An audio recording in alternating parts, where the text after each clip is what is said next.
Hello दोस्तों, मैं हूं सरून। दोस्तों, सहारा डेजर्ट को तो आप सब जानते हैं। सहारा डेजर्ट दुनिया का सबसे बड़ा रेगिस्तान है और इसका क्षेत्र पर 3.2 मिलियन स्क्वायर किलोमीटर है। और ये रेगिस्तान 11 कंट्रीज को अपने अंदर समाये हुए है। और वो 11 कंट्रीज हैं: अल्जीरिया, चाड, इजिप्ट, लीबिया, माली, मोरितानिया, मोरक्को, नाइजर, ट्यूनिसिया, सूडान और वेस्टर्न सहारा है। और सहारा रेगिस्तान को दुनिया का सबसे हॉटेस्ट रेगिस्तान भी कहा जाता है। सहारा रेगिस्तान में हाईएस्ट टेम्परेचर 58 डिग्री सेल्सियस तक रिकॉर्ड किया जा चुका है। अगर इतना टेम्परेचर होगा तो इंसान ज़्यादा टाइम तक सर्वाइव नहीं कर पाएगा और एक नॉर्मल इंसान 35 से 37 डिग्री सेल्सियस का तापमान ही आसानी से झेल सकता है।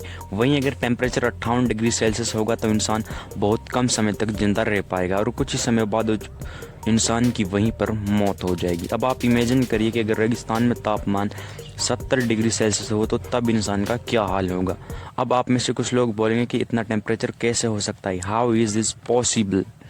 70 डिग्री सेल्सियस तापमान कैसे हो सकता है जबकि दुनिया के सबसे बड़े रेगिस्तान का हाईएस्ट टेम्परेचर ही 58 डिग्री सेल्सियस है। ये सवाल बिल्कुल सही है, लेकिन क्या आपने लूट डेजर्ट का नाम सुना है? साल 2005 में इस डेजर्ट का तापमान 70 डिग्री सेल्सियस तक रिकॉर्ड किया गया था। जी हाँ दोस्तों, 70 डिग्री सेल्सियस, यानी सहारा रेगिस्तान से भी 12 डिग्री सेल्सियस ज़्यादा। कुछ लोगों ने इसका नाम पहली बार सुना होगा। दोस्तों, लूट डेजर्ट दुनिया का 33वां सबसे बड़ा रेगिस्तान है और इसका क्षेत्रफल 51,800 स्क्वायर किलोमीटर है और ये ईरान के साउथ ईस्ट में है। ये रेगिस्तान इतना गर्म है कि इसमें इंसान एक दिन से ज़्यादा तक सर्वाइव नहीं कर सकता। आखिर दोस्तों, लूट डेजर्ट में ऐसा क्या है जिसकी वजह से यहाँ पर बहुत ही ज़्यादा हाई टेम्परेचर रहता है? वेल दोस्तों, इसके कई रीजन्स हैं। आइए जानते हैं उन रीजन्स के बारे में।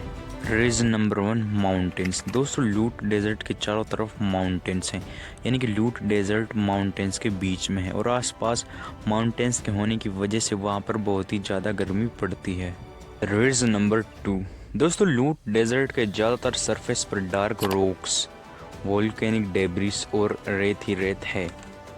इन डार्क रॉक्स, वोल्केनिक डेब्रिस और रेत की वजह से जब सनलाइट इसके सरफेस पर पड़ती है तो डार्क रॉक्स, वोल्केनिक डेब्रिस और रेत की वजह से इसका सरफेस सनलाइट को रिफ्लेक्ट नहीं कर पाता, जिसकी वजह से इसका सरफेस सनलाइट को अपने अंदर एब्जॉर्व कर लेता है और वो ही सनलाइट बाद में हीट बनकर इसके सरफेस से निकलती है और इसका सरफेस बहुत ही ज़्यादा गर्म हो जाता है। हर तरफ बस गर्मी ही गर्मी होती है। तो दोस्तों, ये थे वो कारण जिनकी वजह से